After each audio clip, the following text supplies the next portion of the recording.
Are we on streaming? Okay, we're on. All right. Good evening. Well, oh, sorry.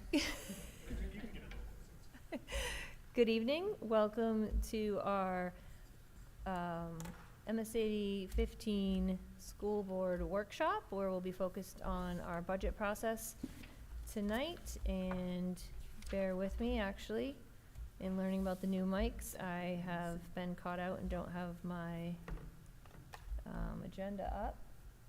Thank you, Gary. Oh, you have a written one, so you know I love paper. All right, so we are going to call this meeting to order. Lauren is out sick tonight. Oh, here's Missy. So otherwise, everyone's accounted for. We have a quorum.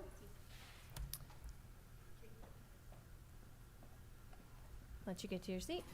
And as with all of our meetings, let's start with the Pledge of Allegiance. On the nearest flag. I pledge allegiance to the flag of the United States of America, to the republic for which it stands, one nation, under God, indivisible, with liberty and justice for all.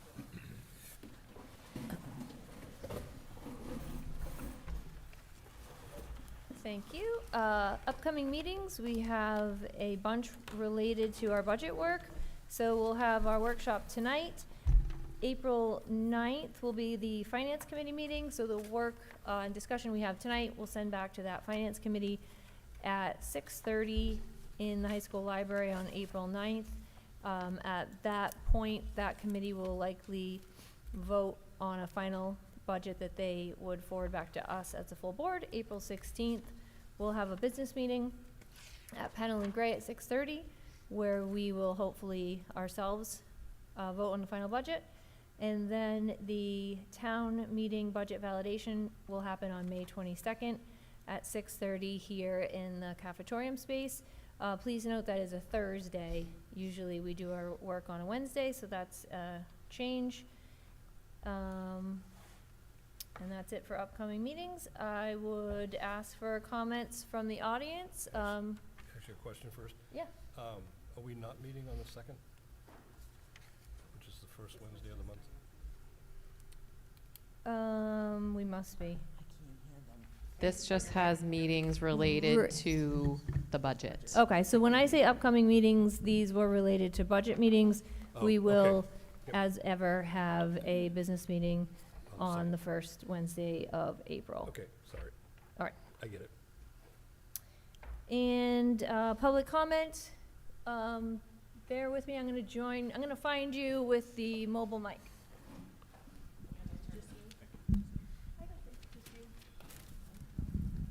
So we'll start and you can pass it around. Okay. Good evening. My name's Julie Freilich. I'm from New Gloucester.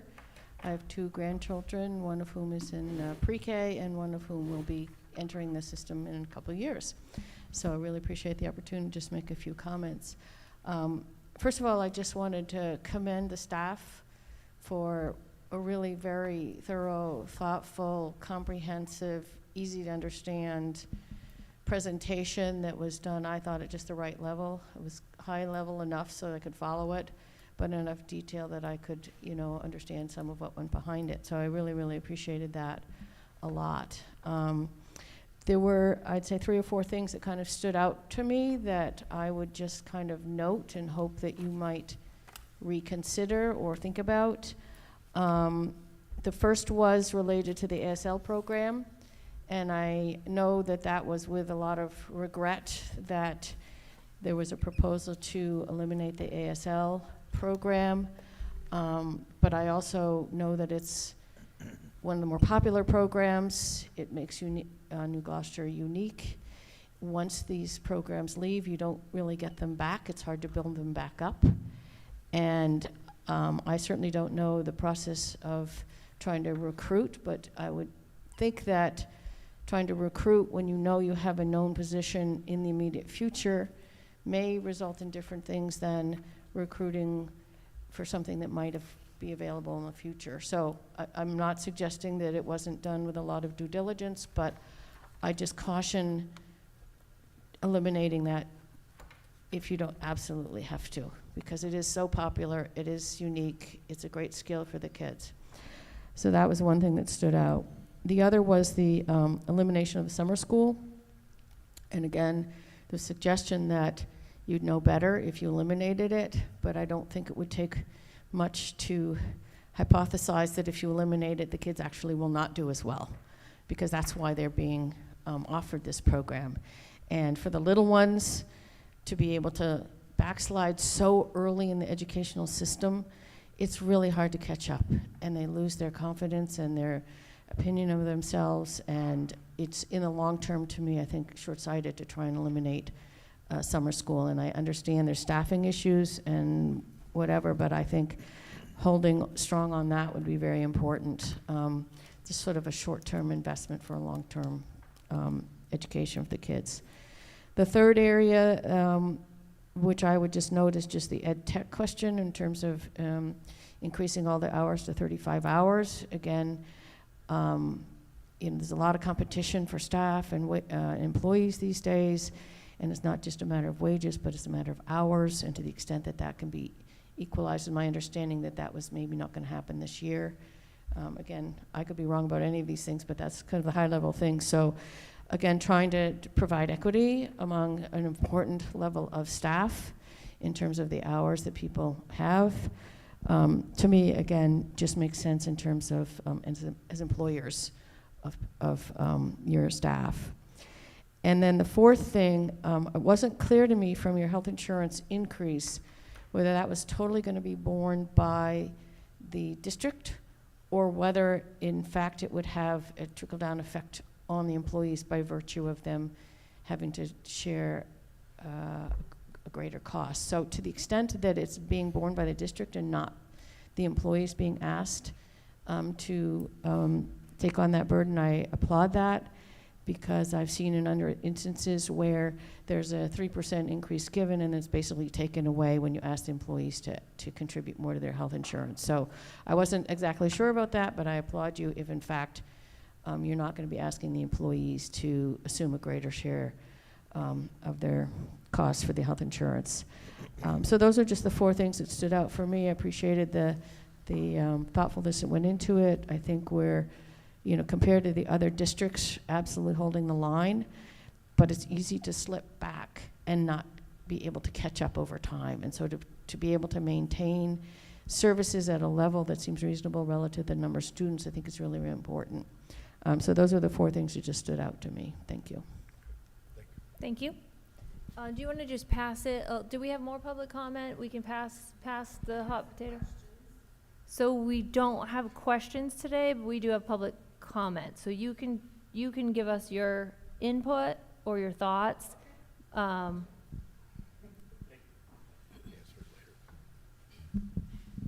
my name is Sue Fuller. I'm from Gray, and I just have a few questions. I brought the budget from last year that was adopted, and I said you're not answering, but I'll just tell you some thoughts.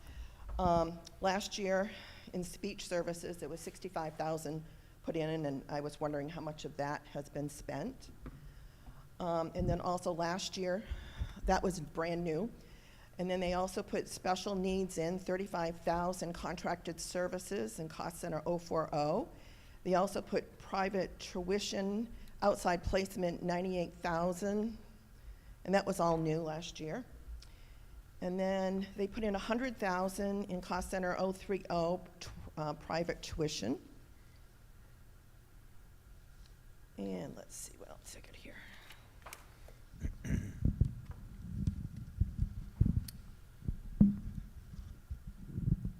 And then they put $100,000 in cost center 310 outside placement. And then this went from $15,000 to $105,000, and I was just wondering if they spent all the hardware related to the device refresh. And then I was also wondering, you have IB, I believe, at the high school, and you also have a budget for GT. And I was wondering if you need a GT if you have IB. And then I also wanted to make a comment about the budget, how you run the budget. you have it budget to budget to budget. There's no actual figures there. There should be 1 year of actual figures. 1 year of actual figures instead of just budget to budget to budget. So I was wondering if we could make a change there. And then the other change I'd like to see is on each one of these cost centers, you start off with guidance counselors. Well, guidance counselors is kind of at the end of the budget. What is the most expensive line in the school budget is teacher salaries.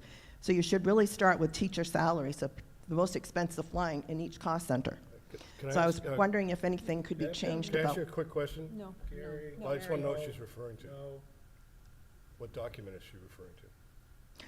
The budget documents that you use each year? Oh, this is the expense report from last month. No, this is the adopted budget from last year. I printed it off. Thank you. And I was just hoping, I do budget at my school district, and it's really easy and clear, and it's nice if you had some actual expenditures, because it appears that you're budgeting from budget to budget to budget, and you've got to look at your actual costs and budget in a percentage over actual cost, and not budget to budget, because this is getting really out of hand.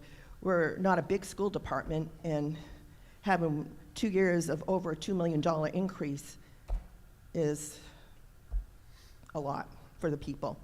And all that tuition that I was talking about, I was wondering how much of that has been spent. I'm also wondering, instead of doing like line by line by line, why don't we set up a contingency for tuition, private tuition for special ed, and if students come in, you can transfer, the board can authorize a transfer from the contingency into the school board budget. That way, this money, if it didn't get spent, you can spend it any way you want on anything. So this way, we would have a contingency fund with some money in it that will always be sitting there and ready to roll if you need it for tuition. Because you can move 5% from the 11 cost centers. So it's just, I just have concerns because there was so many big lines put in last year, and I've asked for a copy of the expense report. I emailed the school this week, and I didn't know when I would be getting it, so I could go over and examine things and myself. So that's all I have to say. Oh, I do have one more question. Health insurance, you budgeted 10%, and I was wondering on health insurance, you get a letter of experience from Anthem. I was just wondering if your experience was more than what you paid in. Was it the same, or was it under what you paid in? I was just curious about that too. Thank you. Thank you. Anybody else? All right, thanks.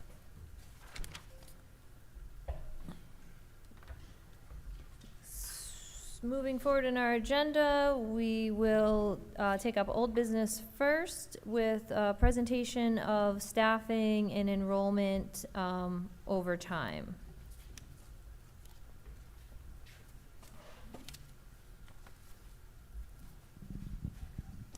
Thank you, everyone. So David is coming around with copies of these slides. These will also be posted on the website tomorrow morning, as well as an additional support document for when we get to our business items, number 3 under old business. So that's coming around. If having that visual of the slides is helpful for you, great. And if it's not, that's fine. Your choice. You good, David? Okay.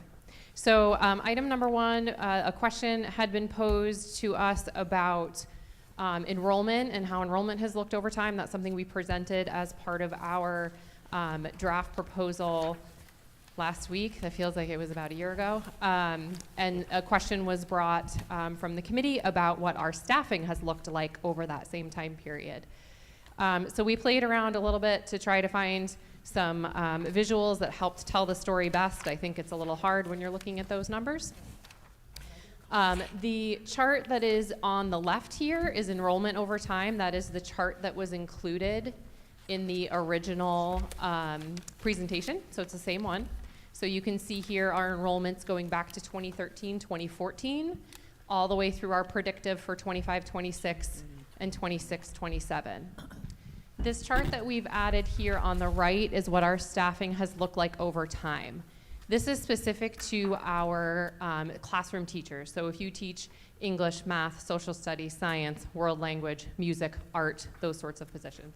It doesn't include like therapeutic specialists like OTs or PTs or that kind of things. These are content area teachers, whether that's like a second grade classroom teacher or a world language teacher here at the high school. This is the number of FTEs of those type of staff we had in each of the school years going back to 13-14. So you can see that at our high, we were at 136.44. These are FTEs, or full-time equivalents. I know 4.4 is a weird number, but we have some people who are, 0.7, or some people are 0.8. And it came out to 136.44. That has steadily decreased as our enrollment has decreased. We've tried to be anticipatory, knowing that our student population was kind of going down over time. We tried to be thoughtful about how we did our staffing as well. So for the coming year, what we are proposing, the budget as it is now proposes to have 122.7 full-time equivalents, down from that high of 136.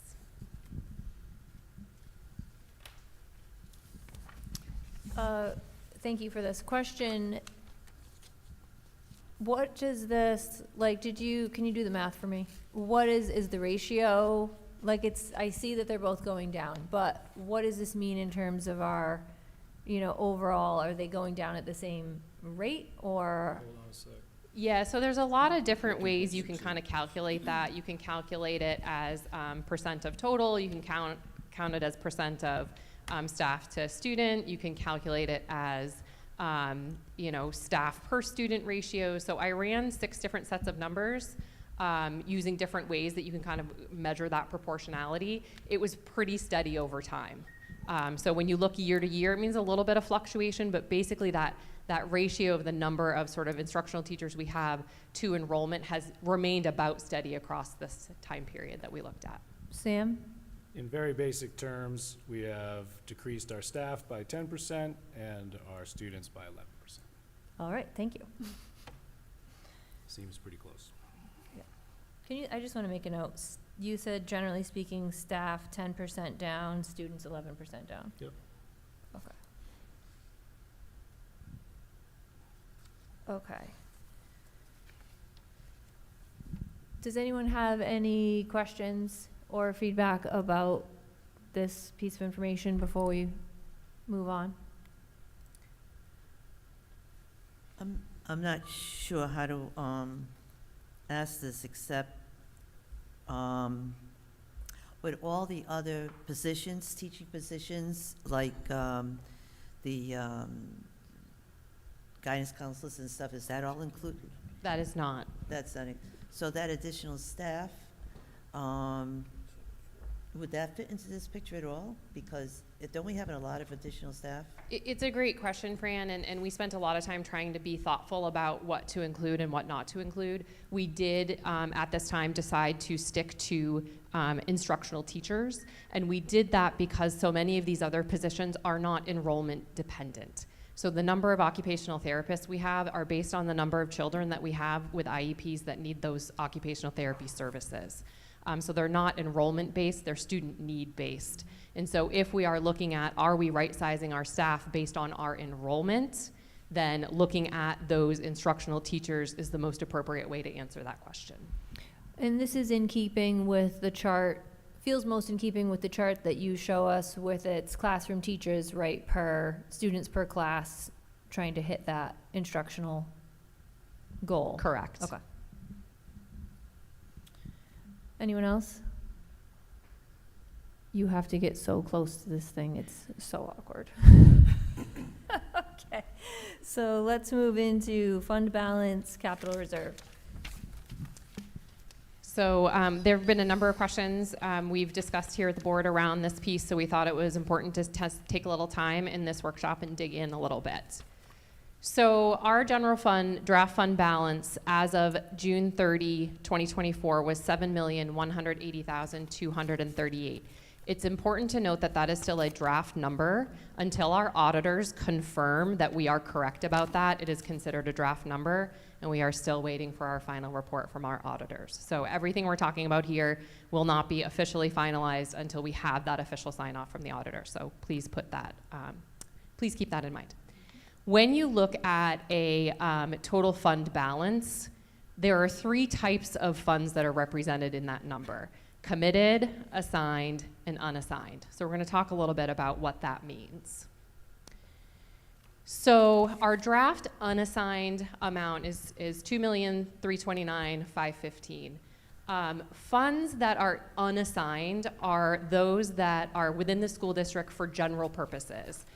Generally speaking, if you think about it kind of like the business world sense, it's our operating expenses, it's our cushion. So the example we use here is if a payment from the state of Maine were to be delayed, or a payment from the towns, which is where our revenue comes from, if there were to be a glitch of some kind and that payment was delayed, we still have to make a payroll of about $800,000. So having a cushion of $2.3 million, I know it does sound like a lot of money, but realistically, we do need to be carrying a certain amount of money to make sure that we have operational funds should something go wrong. There is a statute that limits the percent that you can have in this unassigned. You might recall, we've talked about this a little bit at the board, you might recall that that percent went up during COVID. They allowed us to carry a little bit more in that unassigned. That statute has dropped back down to 5%. And based on how we have spent, we're going to be within that 5% just fine, because of the contribution that we've done to our expenses in the current year. So we will be within that 5% as we get to the end of the year. We then have the draft assigned amount. And assigned balances are those that were set aside for a specific purpose, but didn't necessarily require like official board action or vote. In this particular case, it includes the $1.5 million that the board approved last year to use for the revenue of this current school year. So 1.5 million of that amount is that. The remaining represents amounts that are assigned for different reasons. So I thought I had examples in here, but I just remembered I took them out. So assigned for other reasons. So like the Planson funds would be an example of that. We've got some money from an opioid settlement. That's another example where we've been given these funds. They are not time limited to the fiscal year like other sources of revenue are, but they are for a specific purpose. We can't just go use them for anything we want. We have to use them for the purpose that they were delineated. In addition to that assigned, that number represents FY24 expenses that as of June 30, 2024 hadn't been paid out yet. So we had made the purchase. A lot of times we'd even received whatever we'd ordered or whatever it was, but we hadn't received the invoice to make the payment yet. So there's a certain amount of that 2.1 million that was already assigned to expenses. We just hadn't made the payment yet. Then we get into the draft committed. And committed funds in the capital, in the fund balance, are put to a specific purpose by formal action of the board. In this case, and I'm sorry, my plants and an opioid example was not for the other one, it was for this one. That's why I'm confused, I apologize. So committed funds are fund balances reserved by formal action of the board. So for example, the board has formally moved funds into a capital reserve account that is to be used for capital funds. And then the other funds are those revenue sources that have an intended purpose, like the Planson and the opioid settlement. And so we've been talking a little bit about capital reserve, and we will extend this conversation much more. We can talk about it a little bit in our workshop if we want, but it's really deep work of the Finance Committee and the Facilities Committee over the next couple of weeks. But we've been talking about using our capital reserve to move forward some investment in our facilities. So our capital reserve right now stands at 2.4 million, a little bit over. What we're proposing in next year's budget is that we would increase our facilities investment by $50,000. That would bring the local investment in facilities to $200,000, and that we would use $300,000 of capital reserve. So we're proposing we would put about $500,000 into the maintenance and upkeep of our facilities next year. We're then kind of looking out 5 years. Ultimately, we think getting to about a $400,000 per year investment in the upkeep of our buildings would be a good investment for us. So we're looking at slowly increasing the local budget over time to meet that need, using the capital reserve to fill the gap until we get to a place where we are steady over time. That still leaves a capital reserve of 1.7, almost 1.8 million that we could consider for bigger projects. Again, that would be as part of a board conversation of what we use those funds for. So that is, as I said, I'm sure finance needs to get deep into it, facilities will need to get deep into it, but I did promise I'd bring back more information about that. And so that's where we are in our best recommendation for the capital reserve. So to be clear in how we read this is, so fiscal year 2025, 50,000 plus 200 plus 300. So you're saying No. No. I am realizing that slide has an error because it would be fiscal year 26. I'm 1 year off on all of these. Can we update on that on the slide, and we will correct it when we post it? So to start with 26. Starting with the coming school year, which is actually fiscal year 26. So how folks read this is the $50,000 is what we're proposing we increase from what we did previously, Correct. which was 150, leading us to a budget of proposed budget of 200,000, and we're saying in addition to that, we should invest 300,000 from capital reserve for a total use for the year towards facilities of 500,000, leaving us with that still the capital reserve. Little over 2.1 million in the Okay. capital reserve.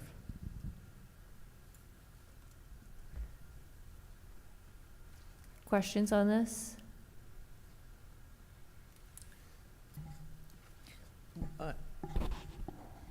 Go ahead. What is the capital reserve use going to be? Where is it earmarked for? You mean the capital reserve in total, or what we're No, proposing capital to bring reserve into for use? 300,000. I'm sorry, I couldn't hear you. Capital reserve use for 300,000? Okay. What is that earmarked for? Yeah, so that's the part that will need to be the conversation at facilities. We have some ideas about what we would like to prioritize for investments. You know, we have a project list we've been working with in facilities for most of the school year. So I think there's some discussion to be had about which ones are most important and which ones are most impactful. So we haven't necessarily finalized that list, but essentially it would be earmarked to address the facilities list of upkeep and upgrades we need to do.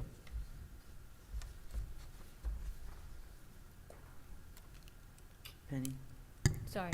Yeah, go ahead. Did you have more? I have one more Go question. ahead, Brett. Do you have any idea when the audit will be ready? Do we file for an extension at all, or? We filed for and were approved for an extension. I think we reported that at finance earlier this year, and it was approved by the state. I shared that out with the finance committee also. Yep. That's the original, but what about the upcoming audit? Do we have to do another extension? We have not hit our new deadline yet. Nope. We're still, Okay. Yep, we're okay so far. I appreciate that we're talking about the capital reserve. I think this maybe doesn't go big enough with the capital reserve.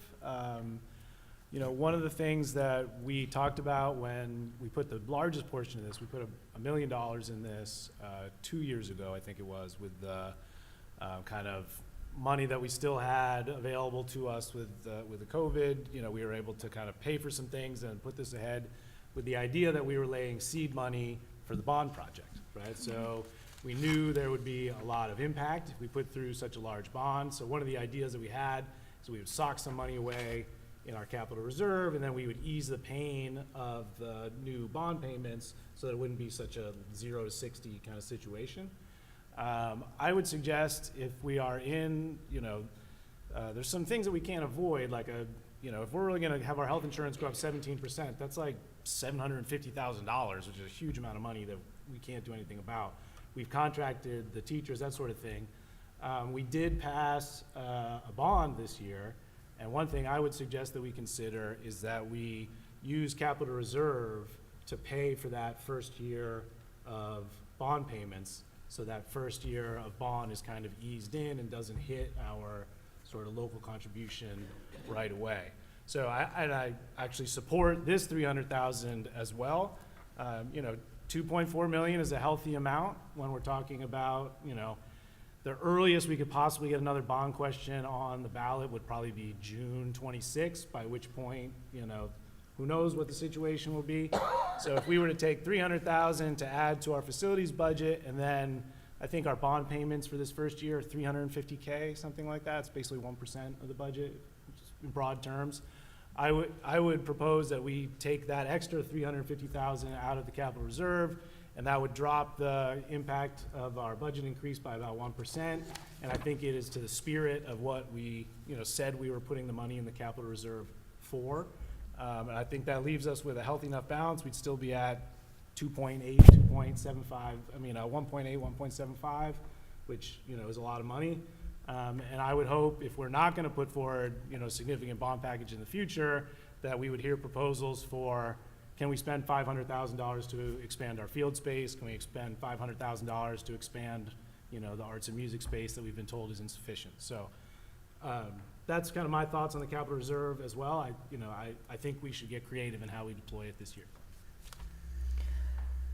Thanks, Sam. I actually agree. I had a whole thoughtful thing prepared, but I'm just gonna say ditto to Sam. Before we get into that, I think that's a great kickoff to the discussion we want to have. Is there more to this piece, Chanda, or are we free to stop here and have kick this around? So not to this piece, but in the next round of questions and feedback, I have an updated figure for you. Would you like to see that before you start kicking stuff around? Yeah, let's go ahead and get all the information and then we'll have our thing. Before we move on, does anyone have any clarifying or fact-based questions for this piece? Okay, yeah, let's get all of our information to us and then we can talk. Okay, so since I last saw you, we have gone back to the drawing board. As I shared with you last time, actually, let me back up. I'm not going to go over anything we've already gone over in meetings, so I'm not going to walk you through our whole process. I'm just going to give you an update of what we've done since last week. So if folks have questions about that, we have it all listed on our website. There's a video you can watch if you really want to listen to me talk for an hour about this. Good on you. The presentation is also there. If you just choose to read it, I am not offended. So this is just the update of the work we have done since last week. So we have continued to do our line-by-line review of multi-year spending and continue to make just little reductions that are appropriate to spending. These come out as cuts, but I think it's a cut that is aligned to more in line with what we have been spending. And I think that's really important to point out. We aren't reducing services. We aren't saying we're going to do less of that. We're saying we've been doing less of that for a while. Why don't we make our budget reflect that? So there's been a lot of, I wouldn't say a lot, but there's been some changes there. The other piece is reporting back on what I shared with you in a couple of meetings, which is that we've asked special services to kind of go back to the drawing board and build what I call a zero-base staffing, right? So if you have no staffing, here are your IEPs. What is it that you need to meet the requirements that we need to for all of the children who have IEPs? Based on that work, and then consulting with myself, talking with the principals a little bit, and then also reflecting on the fact that we generally run between 8 and 10 unfilled ed tech positions pretty much since I've been here. Where they run, when the location changes, the people change, people come on board and leave, but sometimes I think we got down as low as 4. At one point, I think we were high as 15, but we tend to run between 8 and 10 unfilled positions. So it was a really big question of how are we meeting kids' needs with these unfilled positions, and what does that tell us about when we're building our budget? Based on that work, in addition to the one FTE or full-time equivalent ed tech that was already in our figures, we believe that we'll be fine to meet services and meet need with 4 fewer. And so that has been taken out since we last met. So in taking out those additional ed techs, we're aligning our budget with spending in tuition. And just to clarify, we talk about tuition 2 different ways, and I think it gets confusing. There's tuition for us to send children to special purpose private schools, and then there is college tuition that is a contract benefit in all of our employee contracts. So in this case, the tuition I'm referring to is the contract benefit to many of our employees. It has been underutilized for a number of years. We were kind of waiting for the pandemic to settle out to make sure that really was a trend. And because we are obligated to pay for it, whether it is budgeted or not. So we didn't want to do it prematurely, but in this case, the tuition reduction is referring to college courses. And so based on that, those changes that we've made, we're down to $2,250,513 increase, which would be a 6.76 increase over the current year's budget. In the new breakout, which will look a little different than perhaps you saw before, I've changed this blue section to say salary changes. Before that said contractual changes because we were considering just what was required in the FTE. It's not quite so clean anymore. As we talked about, I think at our previous meeting, we saved about $25,000 by moving some things out of some title funding and some things into some local entitlement funding. What that means is that the little piece of the pie here that used to say out of district placement tuition is gone because that's not an increase anymore because we've moved that into local entitlement funding. But we had positions that were in local entitlement that we've moved into local budget. Additionally, those reduced FTEs are in that salary figure as well. So that 3.06% represents our contractual raises, increases, step increases. It also reflects on the FTEs we've reduced, and it reflects the FTEs we've moved out of different sources. So it's sort of salary changes, and it's a lot of different changes. Of the 6.76%, that represents just a little bit over 3% of that increase. Health insurance, which right now we still have not, received any, we wouldn't expect it by now, but hopefully soon. We have budgeted that at 12%. We were told it could be as high as 17, so we have budgeted 12. That represents 1.8% of the 6.76. The needs that we've identified and been over a few times, those ads that we're putting in, the cellular radios and some of that sort of thing, that represents 0.77% of the 6.76. And then the air quality work, those payments, is about 1.12% of the 6.76%. Should I pause here for a second? I just threw a lot of numbers at you in a very short period of time. I have a question on the salaries. Mm-hmm. Because we know we've had some transition, different teachers, and they're not at the same level, the newly hired aren't at the same level of the ones who have left.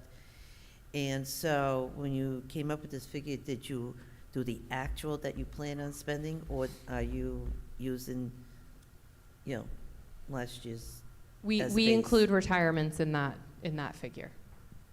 That's So not my if question. someone retires Yeah, and they're like top of the scale, we don't put that top of the scale position in next year's budget. We put what tends to be an average onboarding, which is a lower amount. okay. In the total budget, it tends, particularly when you don't have very many retirees, which we don't have very many retirees this year, the payouts that we have as part of our contract tends not to hit the bottom line as a savings in the first year. But as far as that salary number is using a predictive approximation of what we think a new teacher coming on board would cost, not the one who has retired. Okay. Any other questions on this piece? Press on. I did bring back a couple of graphs just so you could see how that new number plays out. This is, again, our budget increase history over time.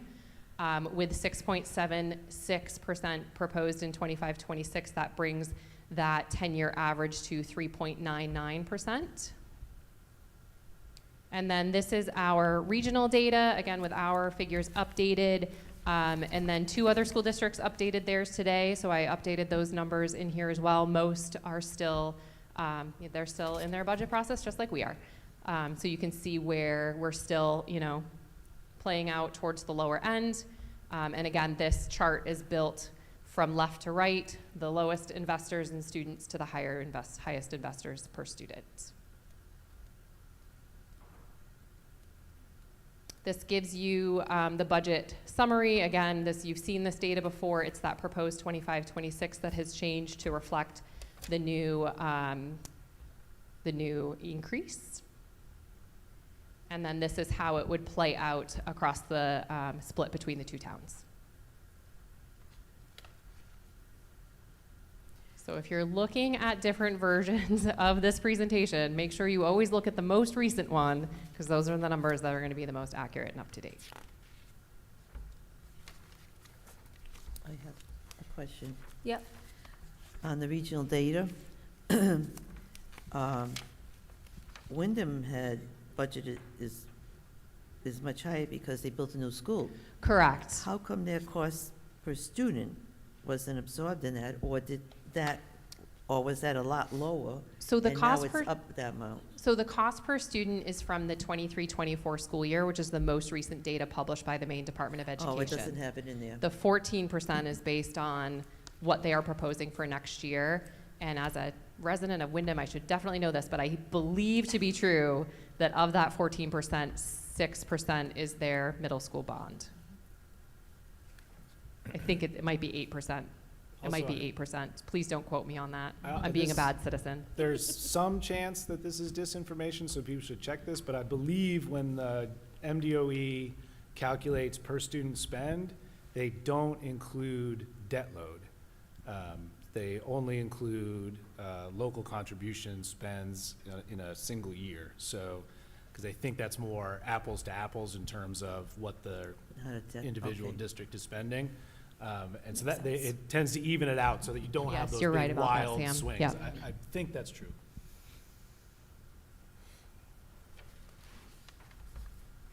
I think that takes me to the end of that data. I do Wait, have.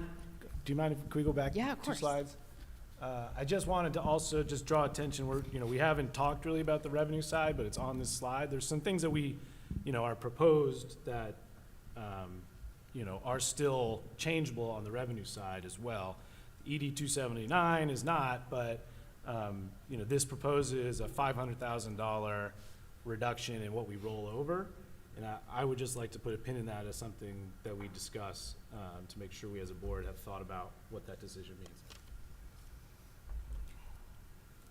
I'm not sure I followed you. I'm sorry. Yep, so look at the line of fund balance in Yep. the revenue side, right? Yep. So each year, if we, remembering back to the balances that we have in our bank accounts, right? Each year, we decide how much of that unassigned balance to roll over into the coming budget to offset revenue that we need to come up with, right? And so last year, the budget, we knew that this 9% rule was changing down to 5, and so we ratcheted up how much we rolled over to 1.5 million. And to address, I've heard comments before, you have to kind Down of to 500. look at what Okay. you're spending, to figure out what you can do. We never know what our finals are when we go into this, right? We're always doing this in the middle of our spend Correct. year. And this is how we kind of address it as a board, is we take that unassigned balance, decide how large it is, decide what much we want it to be at the end of the year. So if we go, we have a year where there's 20 unfulfilled positions instead of 10, and we have an extra month in the kitty, we roll that over to account for that, right? And so, we knew we needed to get under 9, and now, we're probably gonna be right around 5. We might decide, because the law used to be 3, we might decide we wanna kick in another 250,000 from that rollover.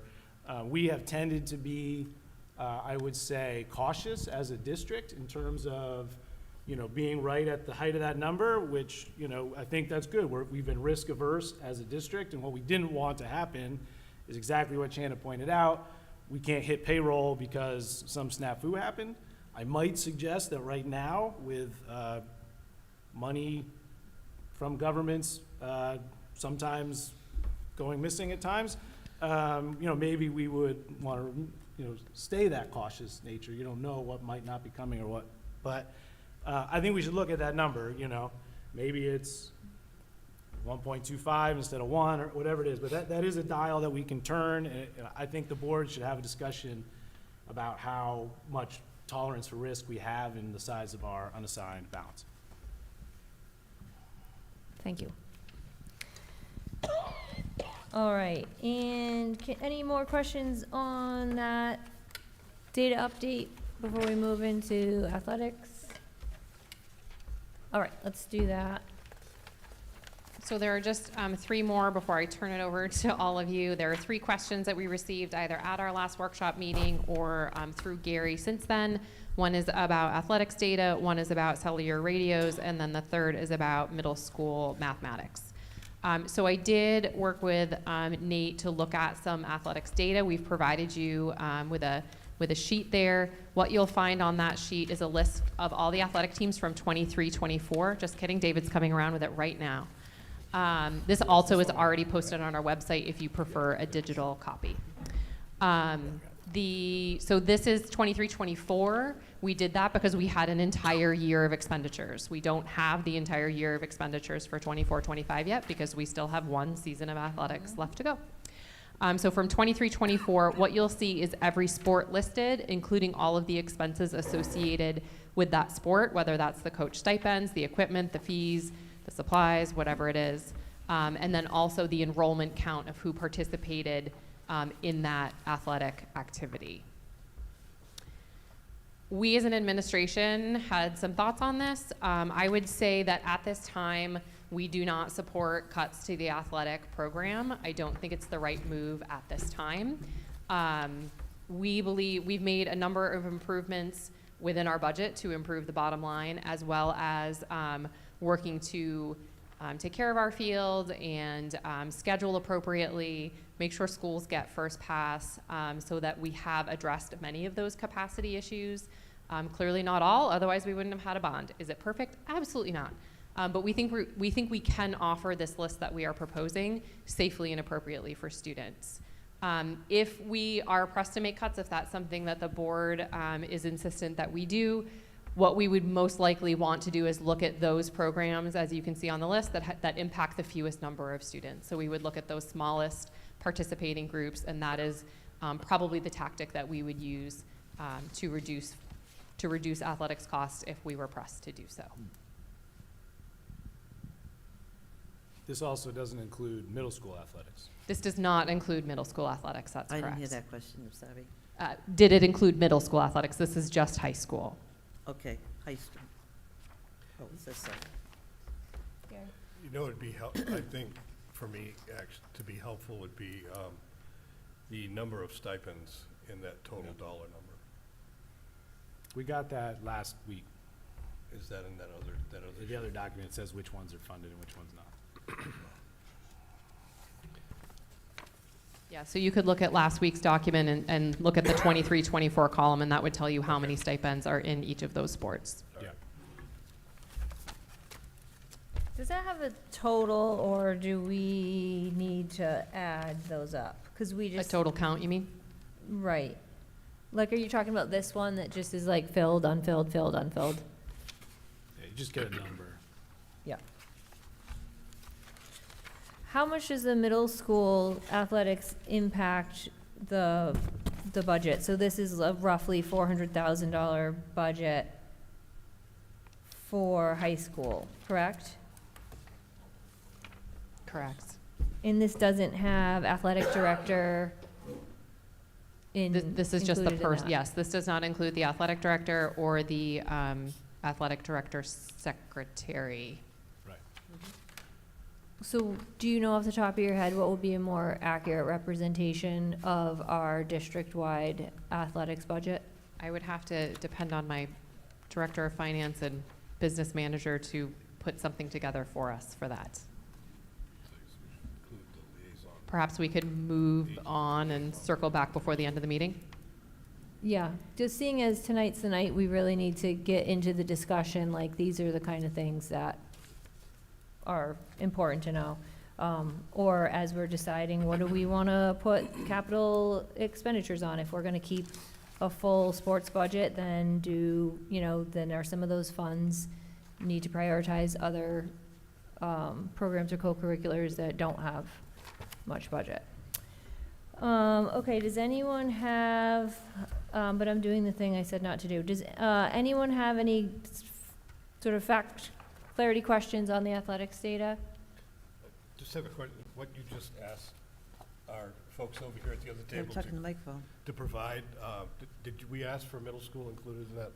Yes. Yes. And that includes the AD liaison, assistant AD that works out of that building?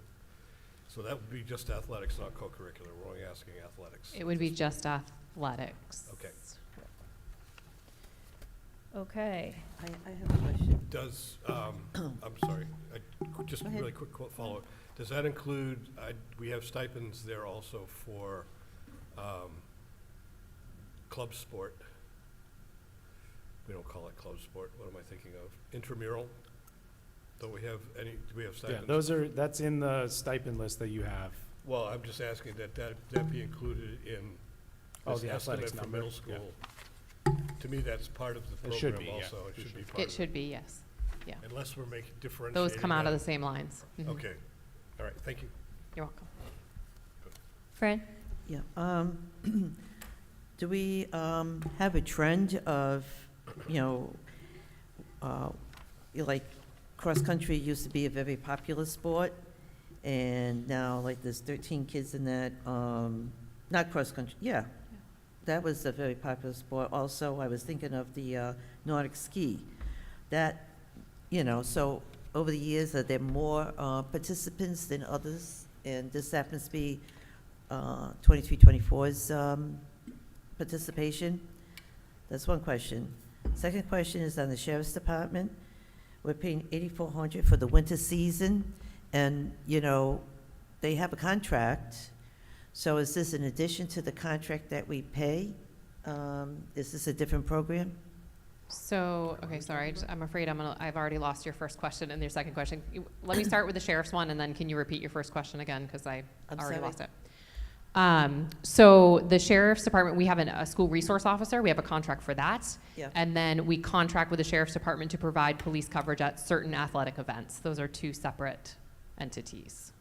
And then your first question was, enrollment in sports overtime. So I did not bring that data with you. The data as it's presented to you does not exist and is not terribly easy to pull. I pulled Nathan and his secretary for 2 full days to put this together because they have to go through, it lives in one line item, so they have to go through literally payroll by payroll to pull it out separately. So it was quite a lot of work.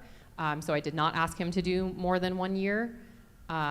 We could bring you enrollment over time. What I will tell you is that enrollment over time is what we are constantly looking at. And in the proposal we have brought forward to you, if you refer back to the document from last week, we are proposing to add 2 sports that is based on enrollment and kids who are interested in the sport. We are proposing to eliminate 2 stipends, and that is because enrollment has gone down. And we do that as you look through sort of like filled and unfilled, brought into the budget, come out of the budget. We are constantly doing that every single year. We're looking at what are students interested in, what are they motivated to participate in, and we are removing and adding positions to the budget based on that. This is a good report.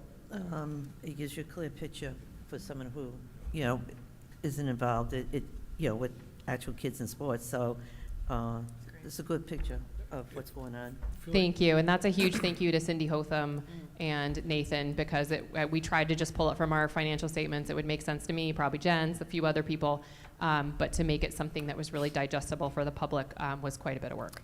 And I would suggest then we continue it. I hear that it's work, but I want to be really transparent about things that are big spends in our district. And, I think knowing what the usage is and what we're spending on things is pretty reasonable information to look for. Gary? I just think if we're going to pull any kind of year-to-year comparison on participant numbers, that we just worry about total, because the sport offerings have changed so much in the last 8 years, 8 to 10 years. I mean, spring track, outdoor track used to be 90 kids, but we didn't have lacrosse, bocce, frisbee. That was what everyone did if they were not playing baseball or softball. So that has changed over time, and there's so many offerings now that it's really easy to look down here and see outdoor track 36 and think, oh, well, why do, it's because there's 50 kids doing other things now. So I just think if we're going to do that over year, that for me personally, I think I only need to know the total. Yeah. Can I make a suggestion?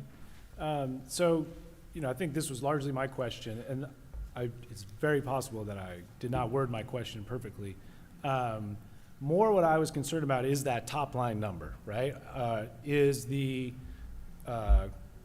athletics portion of the budget writ large growing at the same rate as the budget as a whole, faster, or slower, right? So, if you took 4 straight years of everything we spent on athletics, which should be pretty easy to pull, because that's a line, you should be able to just say these line items, has athletics gone from 7% of the budget to 9% of the budget? That's a question that we rarely get, like an athletics number, right? We see these individual things, and this is a great picture of what the high school athletic budget is. But more my question was, if we take how much we spend on athletics as a district over the last 3 years, is it growing? Is it about the same? Because we've added, just since I've been here, we've added ultimate, we've added esports, we've added middle school lacrosse, we've added actually varsity lacrosse since I've been on the board. Volleyball, at some point it does get to be a larger number. I just don't think we've ever said as a board, we're comfortable with athletics being 10% of what we spend. Let's try to keep it there, right? I think that's a conversation I've never heard us really have in 10 years, and that was more of what I was trying to get at, is, are we starting to get to the point where it's just a little bit tipsy in that direction? When we eliminated Latin, or when we eliminated SL, we said, a district our size doesn't really have 4 world languages, doesn't really have 3 languages. Does a district our size have every single one of these sports, all the way down to middle school lacrosse? I don't really know the answer. It seems like we've done a good job. Again, this is a thing I support, right? Like, I want all of our kids on our campus as much as possible. But when I'm making that argument to the public, I want to be able to say, hey, it's growing at the same rate. When you look at how fast our health insurance costs, our sports are growing at 7%, but our health insurance costs is 17%. Like, athletics is not a driver of the budget. But I don't have a way to make that argument. Yep. Is what I'm trying to get at. And going along with that, what we talked about earlier, it's really useful to see how many teachers versus how many students, and is that keeping pace? We have the total participants in athletics. I agree.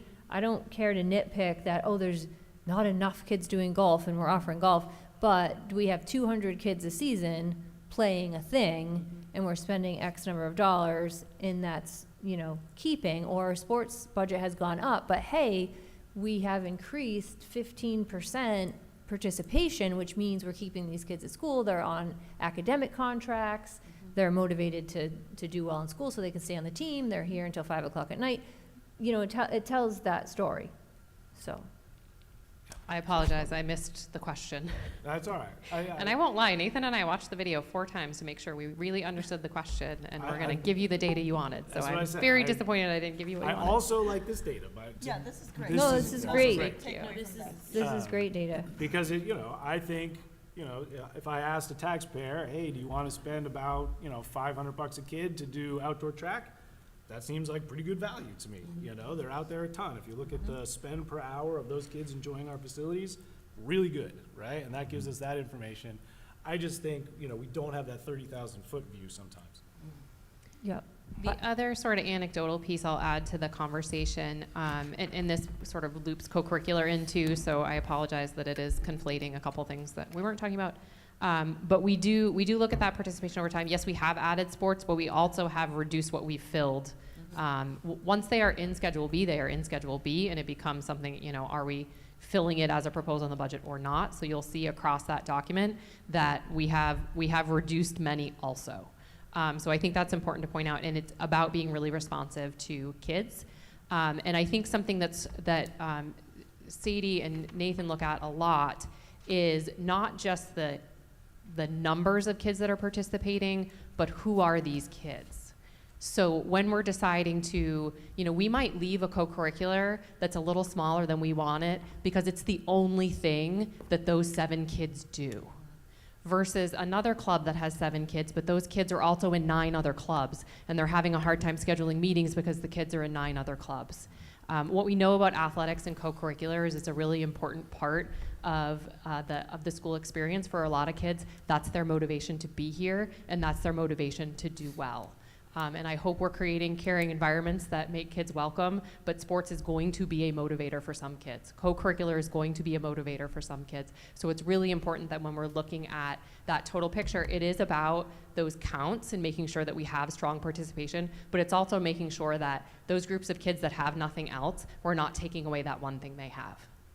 Yeah, agreed. And I think we're asking for this, or I'm asking for this, in order to understand and defend the usage of the budget, similarly to the staffing. So what are our stipends? How many per kids? Oh, our stipends have gone up, but the participation has gone up. Or this one's low, but we're not gonna give up that stipend money. We're gonna make sure we put it into a co-curricular that kids want, and, you know, that we can keep those offerings, so.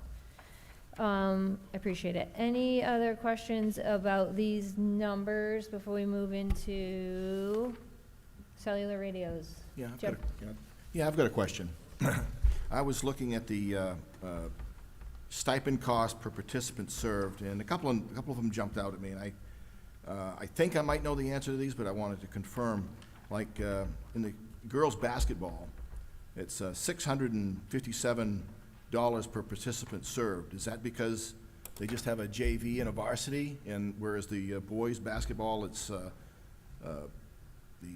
about $400 per participant served. They have 41 participants, whereas girls have 22. Do they have like a freshman team and a freshman JV? What's the answer? Yeah, the teams are bigger, and anytime you have more participants, that's going to put that per participant rate down a little bit. We do, and it changes year to year, so, you know, don't quote me on this. When we have really big numbers, we might have a varsity, a JV, and what we call a first team, which is generally for ninth graders or freshmen who may not be able to make the JV or varsity team, but we want to still give them an experience. If our numbers indicate it, we might do that. Our girls' basketball numbers have been a little lower than our boys' basketball numbers in the current year, at least. So the same is true with the baseball and softball. Baseball has 36. That's two teams basically.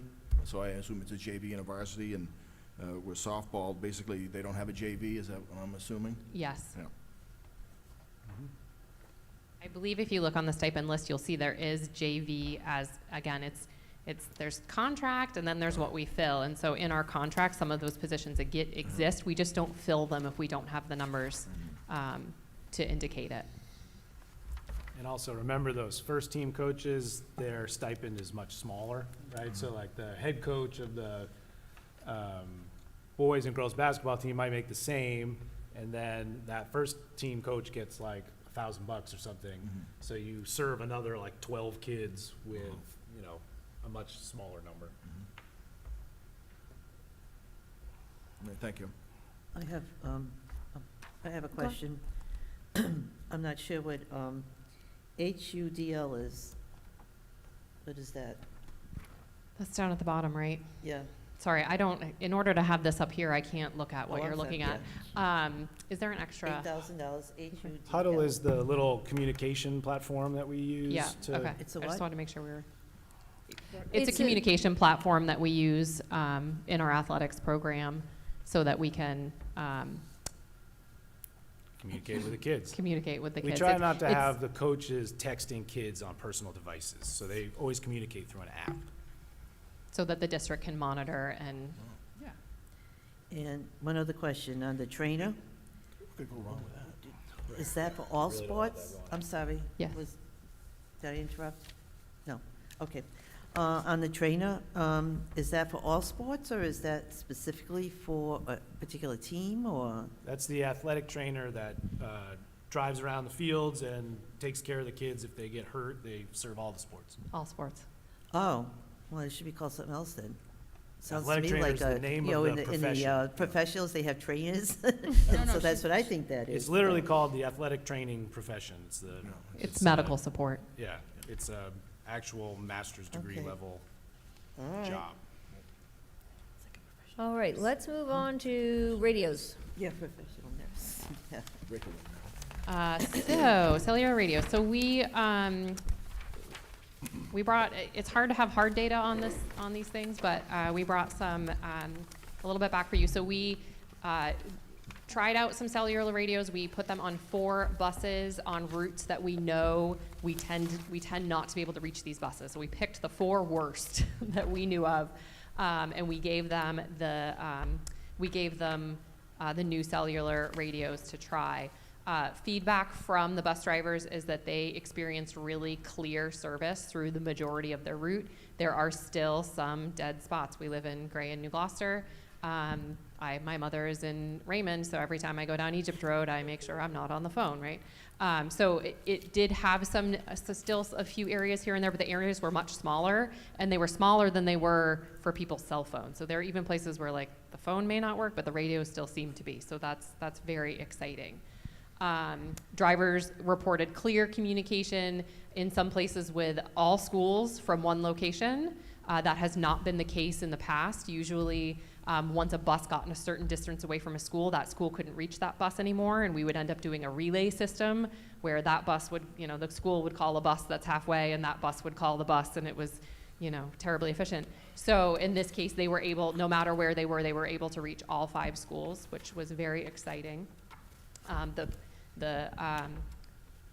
They kept just saying crystal clear is the word they keep using. It was crystal clear, so I think they're very excited about it. Our current plan is to replace the existing radios on all of those buses. That line item in our budget is to replace all of the radios on all of our buses with these cellular radios. And I just had to add, as the last minute, it was a last minute ad because the principals just kept saying that they were just so pleased with it, that what a vast improvement it was for them when we were doing the trial. This is awesome. It should be significant improvement. Great. Question, Cole? Just to clarify, these are for all of our buses, and I'm assuming our vans have them too. Are they included or not, or I don't? That's a great question I don't know the answer to. David is nodding, yes. Okay. I assumed yes, but I had a moment of, oh my gosh, I guess I should double check that. Yes, all vans, all school buses. Great. Any other questions about that? So Matt. that's basically an $18,000 spend to get that happiness. Just Correct. to put a bow Yeah, on it. and To get that amount of safety. Safety, yep. That amount of safety. You know, my kids are 45-minute bus rides, and that scares me if that bus can't be reached. Great. Math. All right, we had a question come in about middle school math and the purpose of the investment. So I'm stealing Kristen's thunder a little bit because we went over this at the 319 curriculum meeting, and it will be moving forward to the full school board on April 2nd. So please act surprised and delighted when I share some of this information with you that Kristen will be following up with. And so the middle school math investment, the market out there for instructional materials in general, but particularly math, is primarily a consumable license model. Gone are the days where you can buy a math textbook and you use the textbook and the kid writes their name in the front of it and it goes to the next kid the next year and they write their. It's very hard to find that in the market now. Instead, what is out there is a consumable, so a workbook model with an online digital license. So under these contracts, essentially you enter into usually a 3, 5, or 7 year. Most companies are 3, 5, or 7. You enter in a contract with the company that buys you. We usually support 5-year contracts. That buys you 5 years of access to the online resources for every teacher and every student in your school, whether that population goes up or down.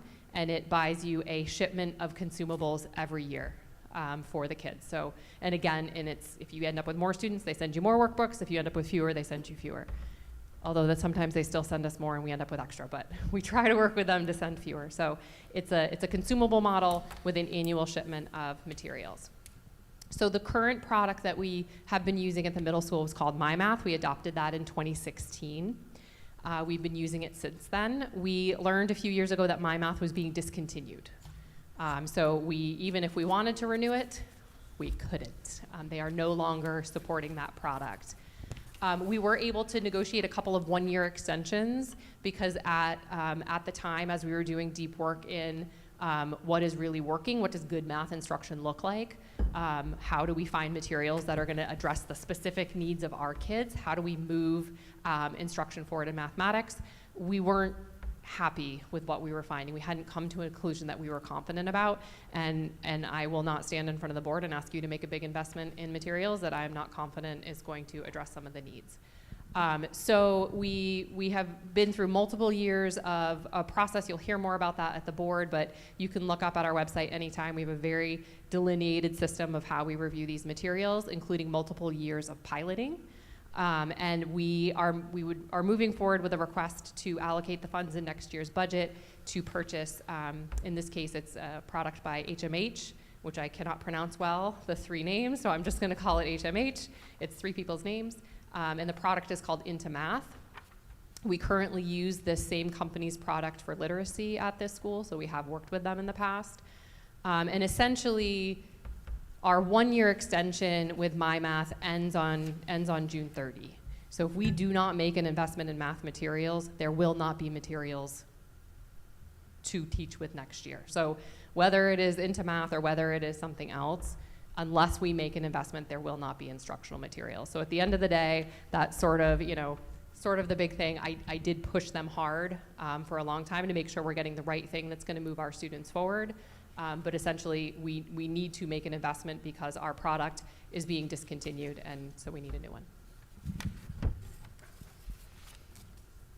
Questions? Fran?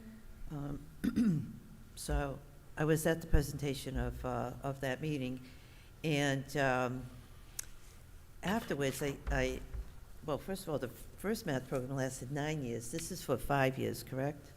Yep. Correct. Our original contract with MyMath was not for 9 years. Our original contract was for 5 years, and we've been able to Kept on extend renewing it. it? Okay. So my question is, and what if is the question?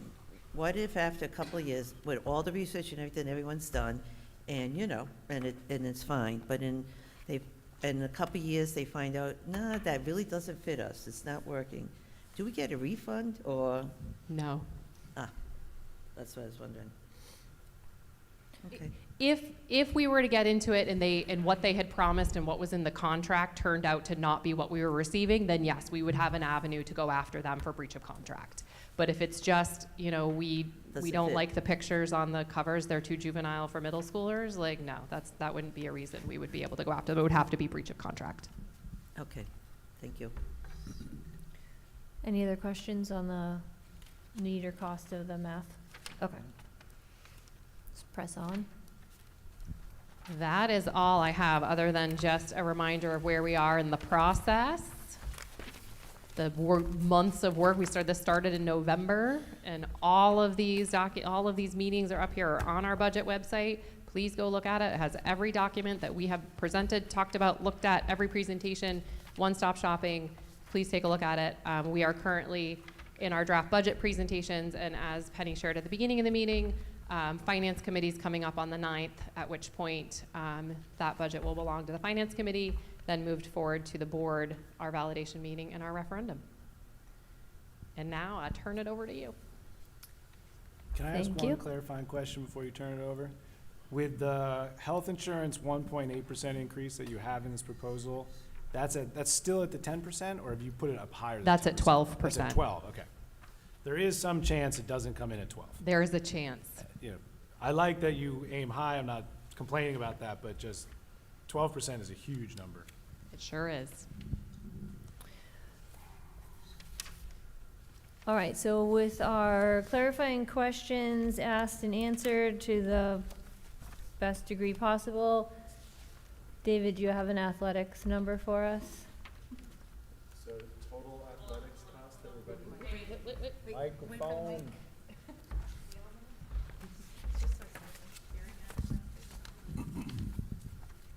Can you hear me okay? Yes. So the total cost that we're budgeting for 2026 athletics is $910,459. 910? Mm-hmm. 459. So that's like less than 3%. And is that a significant difference from last year or pretty much the same? So 2025 budget was $876,292.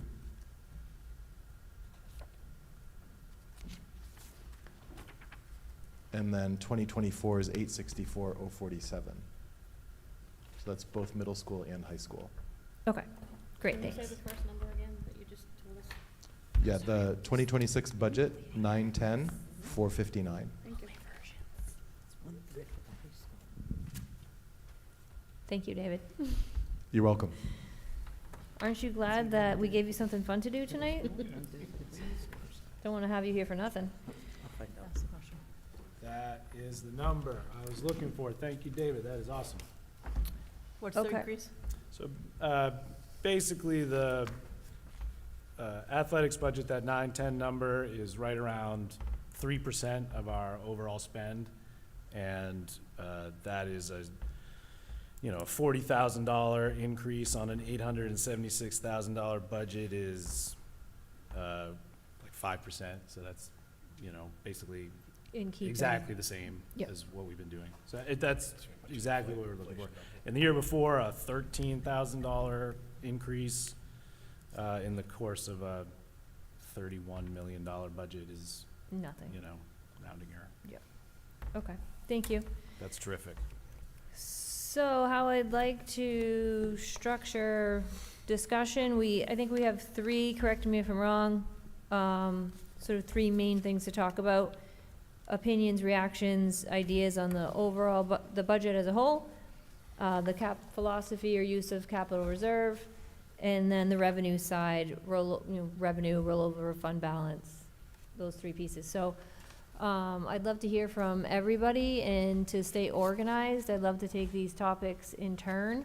I'm certainly open to suggestion on the order. Is there an order that makes sense? Sam, seasoned? Well, they do all kind of talk to each other a little bit, but I think I have like a proposal in mind that I'm willing to wait on or whatever, but I think usually at this point, Just we keep usually go those- to like, is there a number that we want to hit percentage-wise, right? So right now, this proposal in terms of an increase Can we put that slide back up there, the new number? 6.7. was Is that a 6.7, big deal? which Because with the handout doesn't match anymore. which would be, the highest increase Oh, there's a new handout. going back all the way to 2014, in recorded history. So one of the things that we sort of talk about is, as a board, is there a number that we would like to beat, or we think that would pass, or, that sort of thing. And then sometimes we say it doesn't matter because, this is the way it is, but, top line, right, like, if they were sitting here presenting a 0% increase, I don't think any of us would be like, let's dial into those cellular radios, right? Like, we'd be like, yep, that makes a ton of sense, right? If we think, this number right here is good, I don't want to spend a whole bunch of time going into like, nickels and dimes in the couches if we're all comfortable with this increase. right? Okay, so that's helpful. So let's actually do I'm being too picky then. Let's do a first pass and sort of reactions, thoughts you've been holding, how you feel about the material we've had to date. And rather than popcorn, I want to hear from everybody. So Teresa, you want to start? Well, this is my first go-round, and I've been going through all the budget processes and everything, and You're going to talk right into that thing. Sorry, better? I'm so far, I'm pleased with where we're at. I don't think there's anything jumping out at me that's crazy. Again, this is my first go-around with all the nitty-gritty, so I might have a question after I hear other people's questions, but for right now, I don't have anything to start us with. Not a problem. Okay. Sam? I would like us to get under 5%. And I think it's pretty doable if we take the bond payments from the capital fund and we increase our rollover by $250,000. I think we get under 5% or really close to it. If we did those basic things, and we increase the revenue side a little bit with, pushing off the pay to play or phasing that or something, I think there's a way to get under 5% in overall increase. And I don't think it would be that painful. So to be clear, you're talking about doing that on some of the revenue side, not suggesting further cuts to the proposed budget? Or are you saying get there however you have to get there? I mean, get there however I'm saying, I would 100% support this if it was 4.99% increase. I think that would be, slam dunk in this environment. And I'm just saying, I would leave it to the finance committee how they want to do that, but I think if we look at, addressing the capital needs with the capital budget in the way that's been proposed, paying for the debt, first year of the debt payments, and rolling over, 250,000 instead of, another 250,000, so it's 1.25 instead of 1. Just my back of the envelope math says we pretty much get there. I think I would have a really easy time saying that would be the smallest increase in the last 3 years, smallest increase really in the post-COVID era. In this environment, I think that's responsible, and I would 100% support it. Thank you. Jim? Yeah, my point is similar to Sam's in that I'm looking at the graph of the recent changes over the last 15 years or so, and it's an ever-increasing increase since the 21-22 budget. It's good. The next year was 3.61. The next year was 5.98. The next year was 6.48, and now we're at 6.76. I just think that is disheartening to the residents of Gray that look at that and say, they don't like the trend. Now, I understand that if we didn't include the bond, it would be 5.64% increase. So it would be, that's something that I do have to take into account. But I think the citizens of Gray and New Gloucester look at that, and it gets a little scary that, okay, what is it going to be higher next year? And I think if we were to knock it down, it would send a good signal that we're not looking at increases in the costs as far as the eye can see. Thanks, Sharon. Is that good? You can bend it down, there you go. Is that better? So I certainly appreciate the administration really working with us. I've seen the numbers come down, clearly taking it very seriously. I guess I had in my mind 6.5, around 6% maybe. We're really close. I'm very open-minded at the next finance meeting to talk about what we can do as far as moving the capital, whether it's covering the bond or how we have to work it. But I still think that maybe we can bring it down a little bit. But if we couldn't, if it stayed at this percentage, I would support it.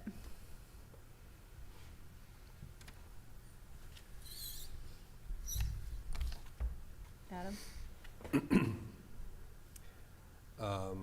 I like the idea of covering the first year of bond payments on our own. That would take 1 and 1.12 out of it. That would get us pretty close. I think the admin did a good job not adding obviously anything in there. We've got like 0.75% of needs. So I don't know what cuts we can make to that. It's worth a look at. I would support pulling a little more out of the capital reserve and adding it to the use on the facilities. An extra 50 this year. I don't know how far that's going to get us before we add in the other 300. So I think the step increase is a good idea for the facilities budget. We pushed a lot of things off to question 2, and now that we're here, we've kicked the can down the road on a lot of things, and that would at least, there's more than one pressing project that we need to work on. That initial seed money from the capital reserve would probably jumpstart that a little bit better. That's pretty much all I had.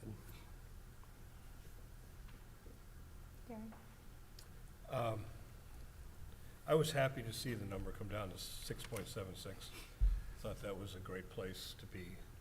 I'm not happy with that number, it still feels high, but acknowledging that that includes the bond payment gets us down, you know, roughly 5.5, 5.64. I don't think that's a bad number. I hadn't thought about taking that bond payment out of reserve. I think that is a great idea. It hadn't occurred to me to do that. I don't know why, but it hadn't. Well, we haven't used that capital budget in like 8 years. No, but, and your point that was why we put some of it there was to use, and why not? And cushion the blow in this first, at least this first year. I mean, knowing that come next year, we're gonna have to find the money for it, but for the moment, in a tough year, it gets us down 5.5. I'm concerned with going any lower that we're gonna be getting into programs and people.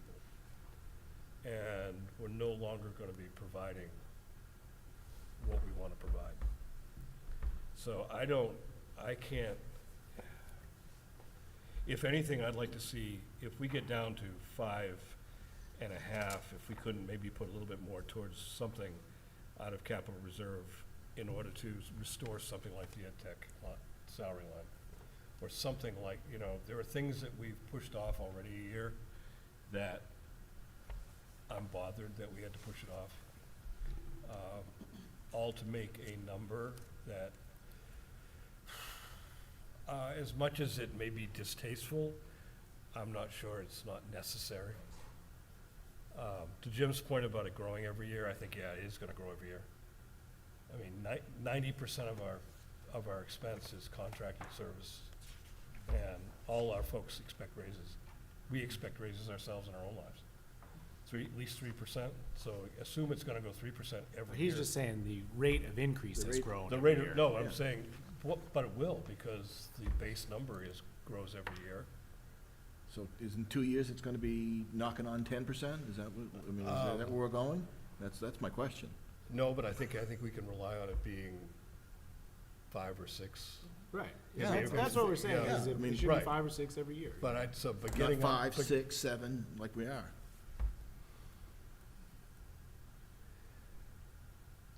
I think we're going to have to find ways to maintain our facilities and do some stuff. And at some point, we're gonna run out of reserve, and we're gonna have to find the money. We can't not do things. Right. So I suspect, I hate to say it, but I think, yeah, it will be going up somewhat. Because I don't know how to stop it from going up in that sense. I mean, we can't reduce staff, we're not gonna reduce, looks like our numbers of students are flat. For the most part, we're gonna be looking at 1,800 roughly forever, the way the numbers look now. If anything, they might go up if we have a development or two, maybe come to town, who knows? So, I guess I'm good with the number. I would love to be under 5, but I don't think we're gonna get there, without, like I said, cutting into, we're down to people and programs. And I think they've done a great job to get us down to this number without getting into people and programs. So I guess I'm good. But I would like to consider Sam's suggestion about paying that initial bond payment, without having to put it in local budget. Thanks, Gary. I think I'm of pretty similar mind. I feel a little more generous perhaps in my look back of the budget increase history. We're moving up. We have some ups and downs. If you look 2016 to 2020, we hovered around 4%. COVID hit, we didn't spend anything, and now we're climbing out of that hole, and we're around 5-6%. I would love to see us be flat, to Jim's point, to show, that we can hold. Even if we came in at 6%, that would still be less than last year and keep us our 3-year pretty flat, around 6%.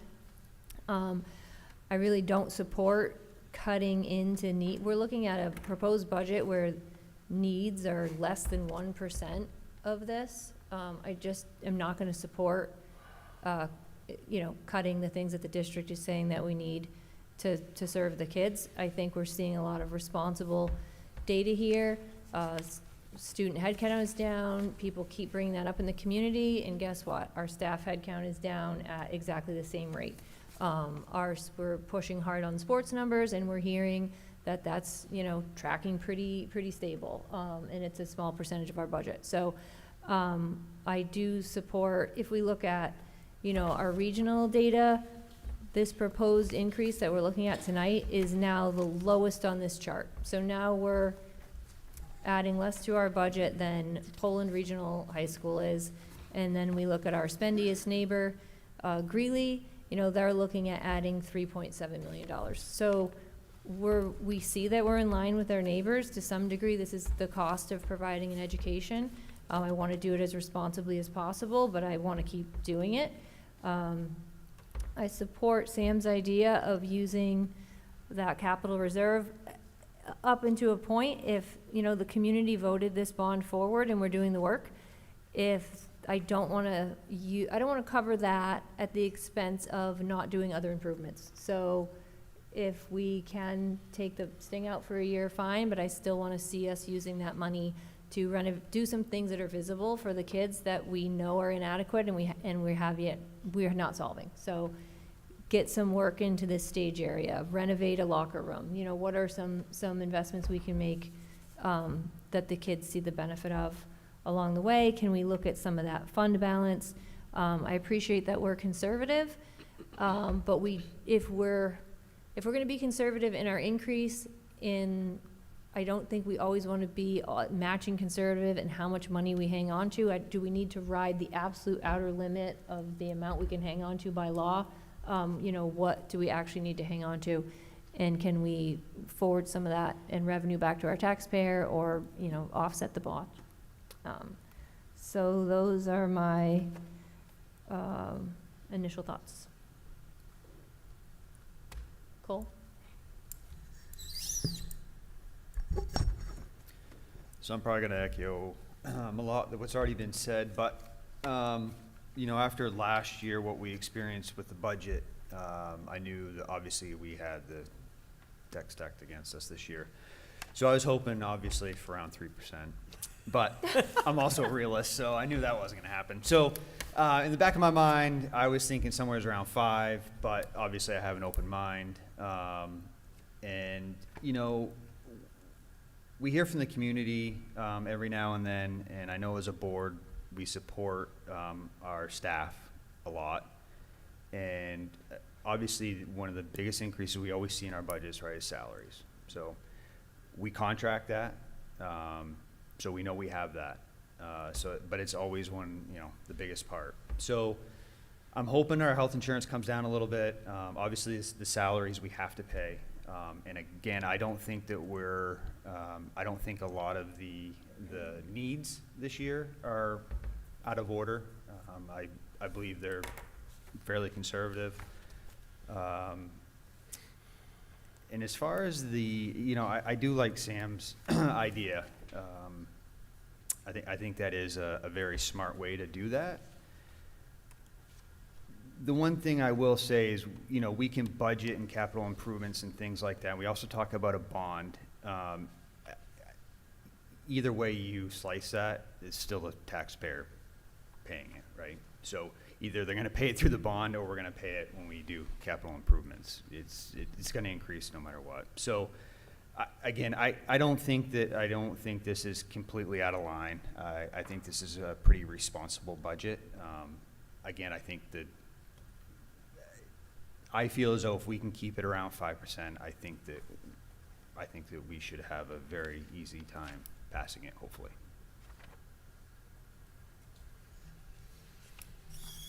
It's hard to be the end of the table.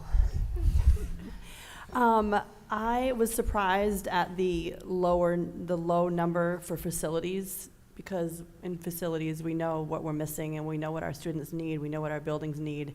And for years, people have been complaining about issues that they see. It's all visible, like Penny said. We need to put money into things that our kids can see and appreciate and use every day. So I was expecting that number to be higher, to be honest, especially since we failed at the bond. And those things do not go away. They still need to be done. And us kicking the can down the road is not helping our students. So I like the 500,000 going into the facilities. I don't know how far that will get us because everything is so darn expensive. And I'm okay with Sam's suggestion to bring our number down a little bit because leveling off is, I think, reasonable ask without continuing to go up, like Jim said, every year. This is a tough economic time right now. We don't know where things are going to land.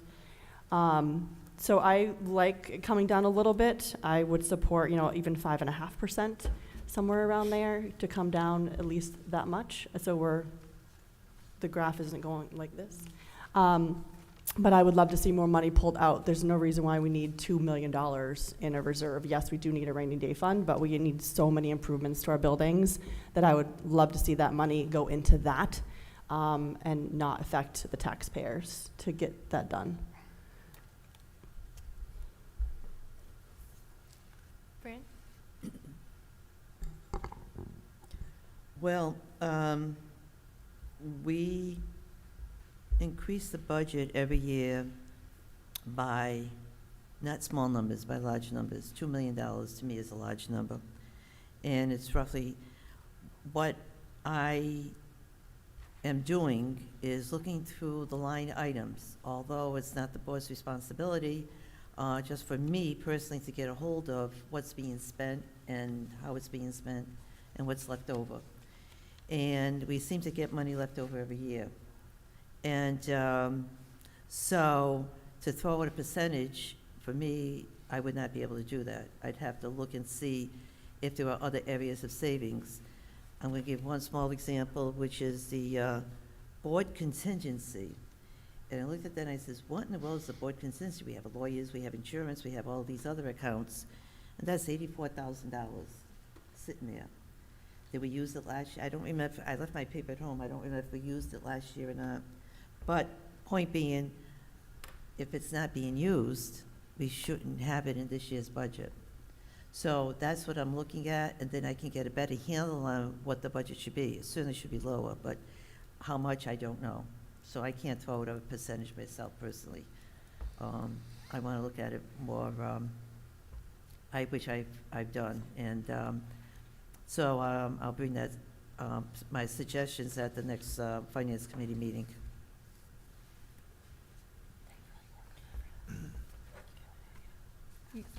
Yeah, I was actually just going to say, let's invite Dr. Turner to speak now that Is she's this heard on? our thoughts. Do I press it? No, it's on. No, it's Okay, just on. great. Sorry. These are brand new for folks who are watching at home. We just got them. We're still learning. So a couple of things I want to make sure are clear as you're having your conversations. One is really important is that delineation between expense and revenue. So we can entertain a conversation about using capital reserve to cover the bond payments in the coming school year, but that will not change that 6.76% because the expense is an expense. The expenses are going up by 6.76%. No, that would change wherever the revenue is coming from. No. Can So the rollover is different than taking money out of the capital reserve. If you take money out of the capital reserve, then you don't need to spend that money on the debt service, Okay, I'm sorry. I missed that you were talking about capital reserve. I apologize. right? And so then there's also, I'm saying, another way to help the taxpayers is to roll 250,000 extra over to the expense side. But I'm talking about you would reduce our expenses 1.17% if we pay that out of the capital reserve instead of out of the general fund. Okay, thank you. That's helpful. So the other piece I would want to make sure we're clear about, related to the same piece, same topic, is this coming year is a part of what the bond is going to cost us annually. Next year it will cost us more. So if we do opt to take that out of our expenses for the current year, it will reappear next year and the number will be higher. So I think something to consider is while it represents 1.17 this year, and then next year it's gonna, if we were to leave it in, it would be 1.17, and then maybe, and I don't know the number, so don't quote me here, but it would be another small percentage. Instead, next year we'll be here with a 3 or 4% representation that's just for our air quality project. So I don't have a huge opinion one way or the other. I think I can make arguments both ways. I need to think about it more, but I just want to make sure, eyes wide open as you're making these thoughts, is that it solves a challenge in the current year, but it's a problem that's then delayed because this ad will get bigger in the coming year because the bond payments are higher next fiscal year, in fiscal year 27. Sam?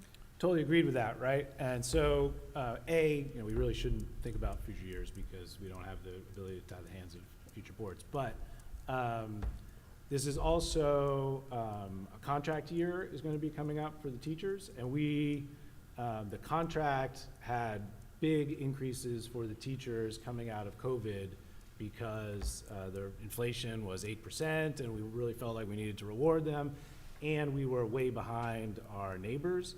I think there is some chance that the next teacher contract will not have as big annual increases in terms of salary increase.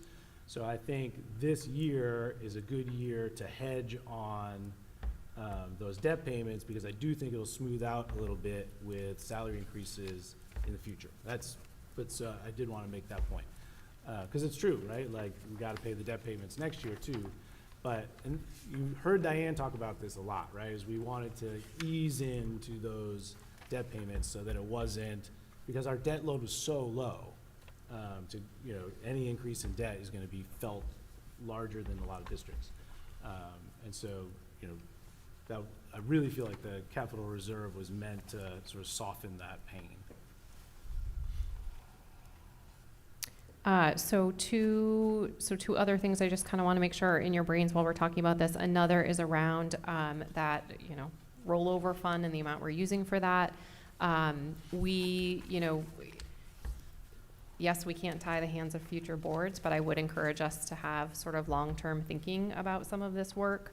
I think an incremental, trying to get to a place where we're not planning on multiple millions of leftover funds every year, which is a very crass way to talk about it. But funds every year is really important because we have had a lot of unfilled positions over time, but we have been working to reduce those unfilled positions when we don't need them. We're working very hard to be sensitive to our spending. There could come a point where we don't have 1.2 million available to roll over, and then that becomes a really it hits hard. And so as we were looking at, trying to get down to a number, we're trying to kind of not just think about next year, but think about future years as well, which then also gets to the point about the percent increase over time.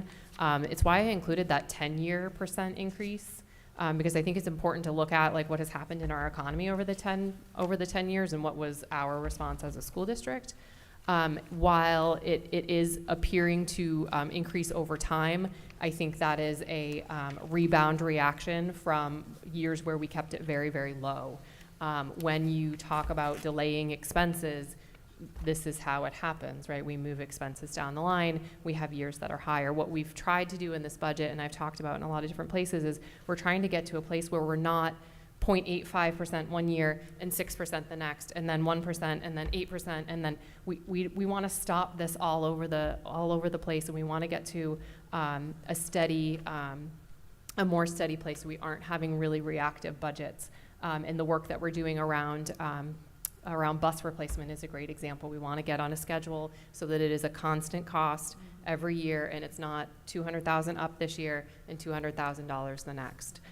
So I think I would just kind of encourage folks to think about that rate over time and think about how we use our capital reserve, how we're using our fund balance, all of those sorts of things to get to a place where we can be fairly steady and hopefully less reactive. So as I said, I'm not necessarily against anything that's been brought up. I'm more than willing to engage in the conversation more. I think it's great ideas. I'm sensitive to the impact that these budgets have, but I just want to make sure also that you have those thoughts in your brain so they're not just swimming in mine. And I would invite us to keep our eye on the work that's been done here. The open the door number, has hovered around a 6.5% increase. And then when looking at the needs of the district, it bumped us to nearly an 11%. We are back down to 6% and change, which in some ways reads as we've essentially eliminated the room for them to add any needs whatsoever to serve 1,800 kids. So for us to keep saying, okay, we'll now make it 5, I do want to be realistic about that we understand what we're asking for when we say that. Fran? Yeah, I heard that I heard that some districts have budget committees. Has this district ever thought about something like that, where, people would go through the budget and then present something to the finance committee? I just heard about it, and I was, having a chance to, go in any more depth than hearing about it. So, I don't know. Maybe you all who have been here a while know or have discussed this in the past. I don't know. I wouldn't know what that looks like. I consider the finance committee to be the budget committee, so Yeah. I don't know what the difference would be. They have both. The schools that have the budget committee also has a finance committee. They have both. What does the finance committee do then? I can get more information. Yeah.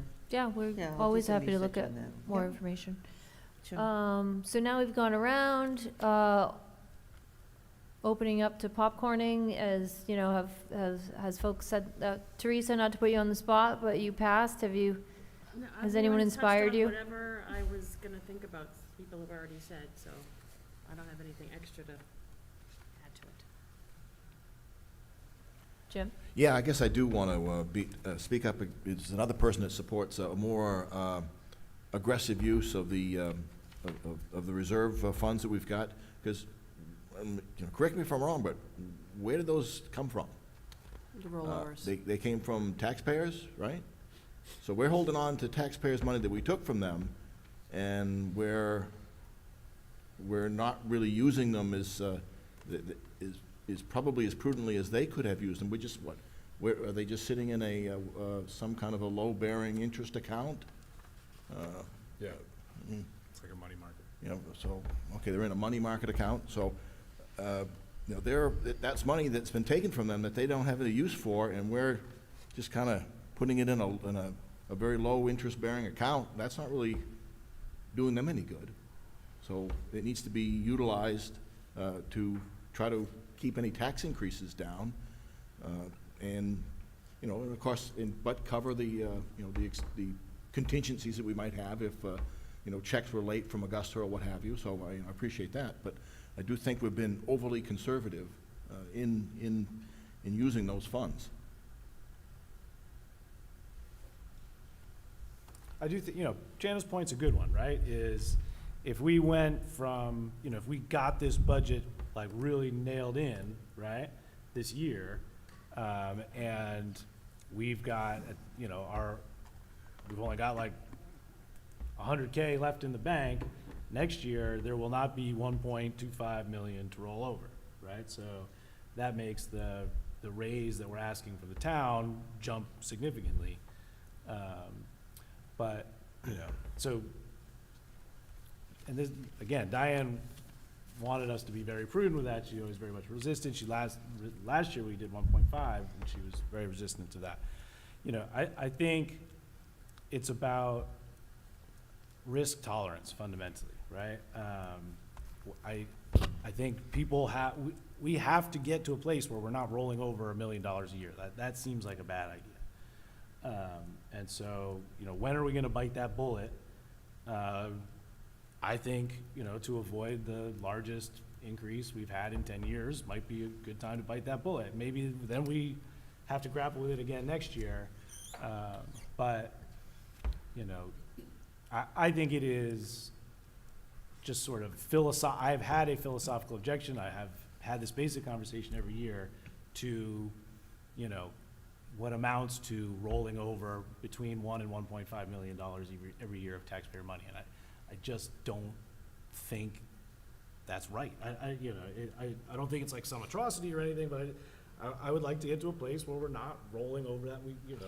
That's bad budgeting to be off by 0.5% or whatever, or whatever that ends up being, 5%.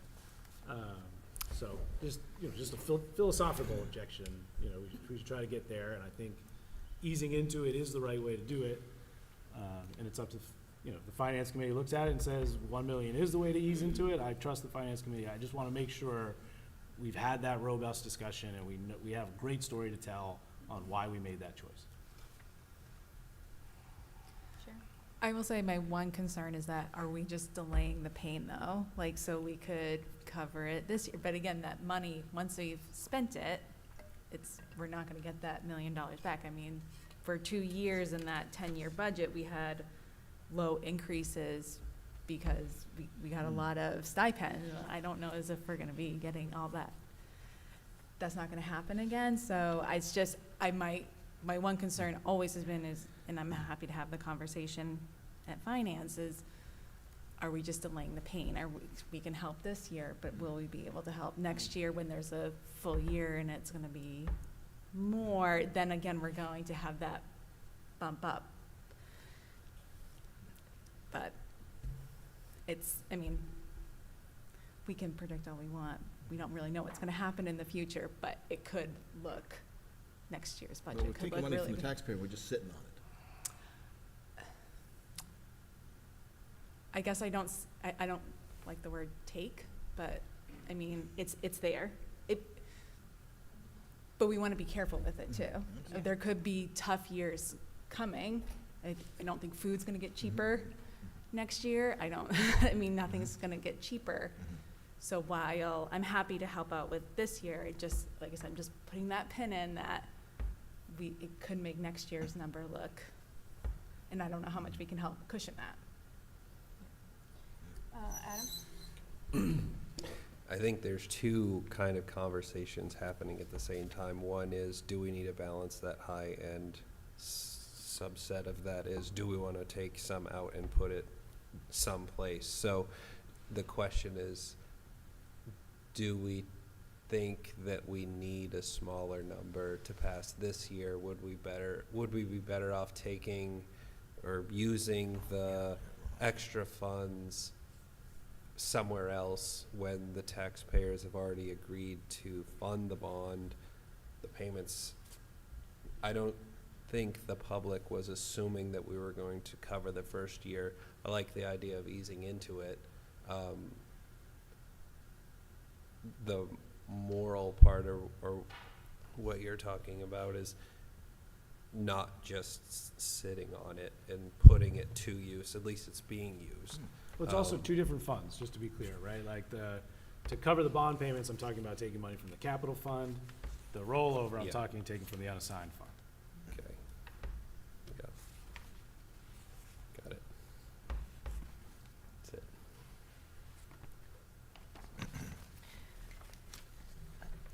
Adam, I don't mean to put you on the spot, but I want to make sure your point is clear. You described a thing, but how do you feel about the thing? I think we did a recount on a percentage close to this last year. It would seem like we would have to be lower to avoid that situation. Okay. I just want to echo a little bit, and I know we've talked about this in past years, and this is definitely not my strong suit when I'm like, well, just fix it with this. And Sam's like, no, you can't do that.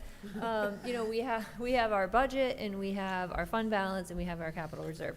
And there may be a scenario in which we have a slightly higher increase, but we have lessened the tax burden, in the revenue side. And that's something we have to communicate really clearly to folks. Hey, we have a 6% budget, but we are truing up this fund balance a little bit, so the impact to the taxpayer is gonna be less. Or we're gonna soften the blow of this facilities project with capital reserve. I just think we want to explain, we want to make sure, so far, I think the story's been told really clearly, how we got here, what we're spending on, what our options are. And so I just think we want the voters to really understand how it's gonna, the increase, yes, and how does it affect their tax bill, because they might not go hand in hand. One more thought, Sam. And I agree with the general feeling of not sitting on things. We need to keep what we need, but I don't want to sit on it, either return it to the taxpayers or use it in our facilities. I'll try to pass this budget, fine, no problem, and use that money on our facilities, because we've been told, save up your money and pay for things you need. We've been told no on the bond. Okay, we have a bunch of money, maybe we pay for some of the things we need with it, and this is gonna be the increase. So, you know, I'm open to finance's recommendation there. It's the sitting on it part that gets me. Sam, you had a, Yeah, I just want to build on your point about how we describe the increase, right? Because we've largely been talking about expense side increase, right? I talked a little bit about revenue with moving stuff with the rollover. When you talk about percentage increase, right, it's percentage of the whole, right? So our expense increase is going to go up a certain amount. That's on a $32 million nut, right?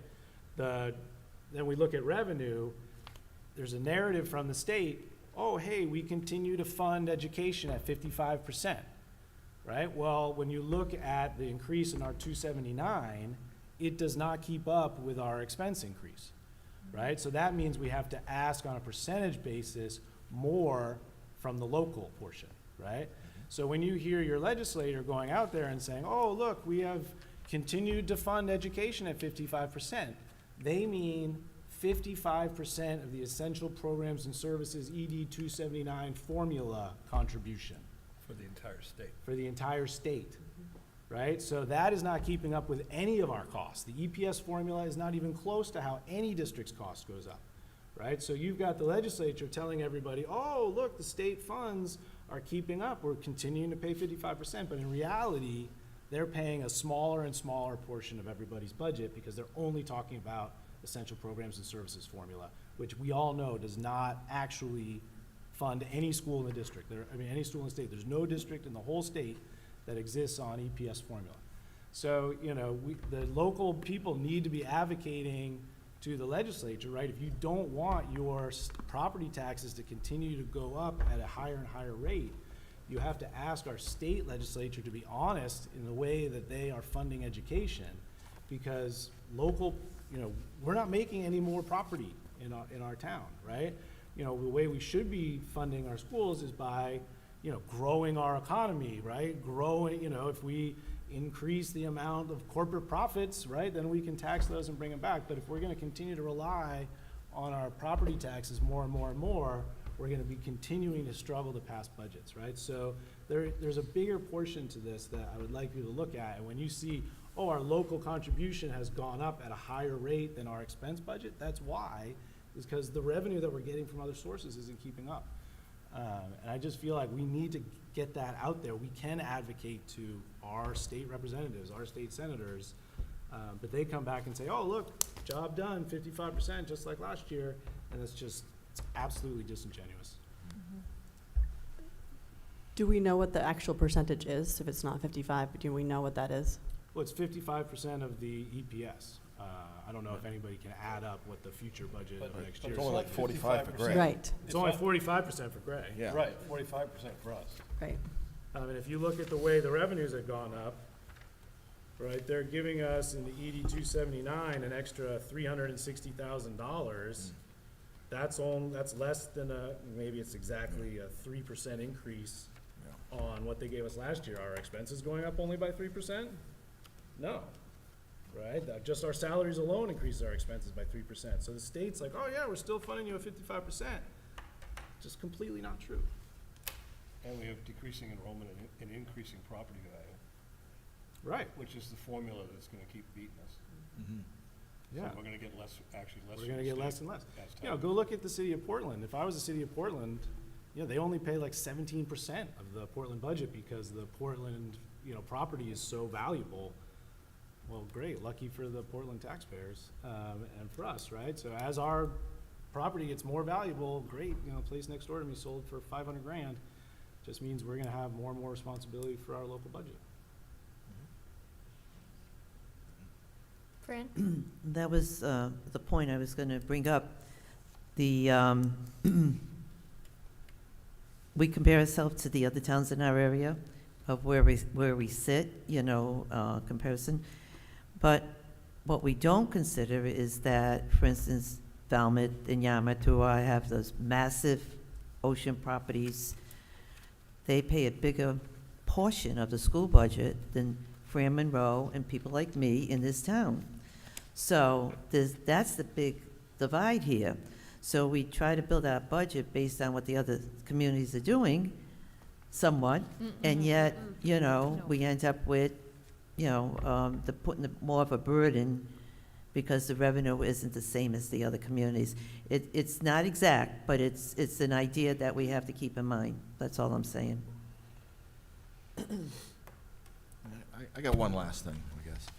I'm looking at the breakout of the increase, and we've talked about salaries, the bond, and needs, but we haven't said anything about health insurance. Now, it doesn't affect this budget, but I've worked in the dreaded private sector all my life, and the amount of health insurance that is borne by the employee is much more than it is for the public sector. And I'm just saying that looking forward, looking down the road 5, 10, 15 years, this model is unsustainable. The employee is going to have, in the public sector, is going to have to pay a higher percentage of their own health insurance, just like us in the private sector. So, doesn't affect this budget, but Starting the negotiations early, Jim. it's, I'm not sure that's actually Go, legal. go, Jim. I'm not starting negotiations. I'm just saying. stating a fact of sustainability. That I'm looking forward to you joining me in support for universal health care, so we don't have to have these discussions. But I do Yes, think it's Conrad. important to point out that these increases in health insurance, we do have collective bargaining agreements for the vast majority of our employees, and then our non-bargaining employees, the contracts are similar. And so the percentage of employer paid versus employee paid are set in those contracts. So that is not something that I get to play with in my budget. Understood.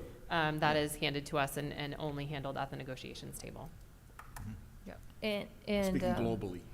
yeah, and it did come up earlier, you know, how that's portioned out, set by contract, and so the district will bear some of the increase and the employee will bear some of the increase as, you know, as negotiated in the contract. And our agreements. contracts are all available online if people want to take a look at those. And cross your fingers, if that comes in at 8% instead of 12%, that's like Life is different. $120,000. We're not gonna say that again because we said that last time and it came in way higher than we thought, so just like 15%. hex on that statement. Yeah, that would be nice. So- I do want to say that I agree with Fran. I mean, we're trying to hit a number or say this number feels good. There is not a percent that feels good to me. I want to say that to the finance committee. What I want is a story that we can defend, that we've met the kids' needs, that we're responsible with the money, and that we're fair with what we hang on to and what we invest in. And whatever that percent is at the end of the day, that we can go out in the community and feel good about that story. If that's 10%, fine. If that's 3%, fine. I think picking a number is a dangerous game, other than, you know, saying it would be nice to, you know, kind of be able to level off, I think is fair to say. But Yeah. I think just heading for a specific target number is not responsible. Anyone else? You want to have the last words? Dr. Turner, have we said anything that's so outrageous that you're like, I cannot believe they've asked us to do this? No, the only thing I would just want to reiterate is the process by which we've built this budget. We do provide you information about area communities because that is generally information. It's actually one of the first things I usually get asked is, okay, but what are other communities doing? So we do include that as part of our package to you. But I think we've been extremely transparent about our process for building this budget and how we've gotten to the numbers we have presented so far. So I would just really encourage us to continue to talk to our public, talk to people, go see all the information is there. We have posted literally everything. There's probably more than people want. But if you have questions about what is the process and how did we get there, it is all laid out for you in where we have been so far. And I just really encourage people to get involved. Yes. Echoing that, for folks watching at home, there's a website purely dedicated to the budget process. For us, we will, to reiterate, this will go back to Finance Committee. That meeting is open to the public.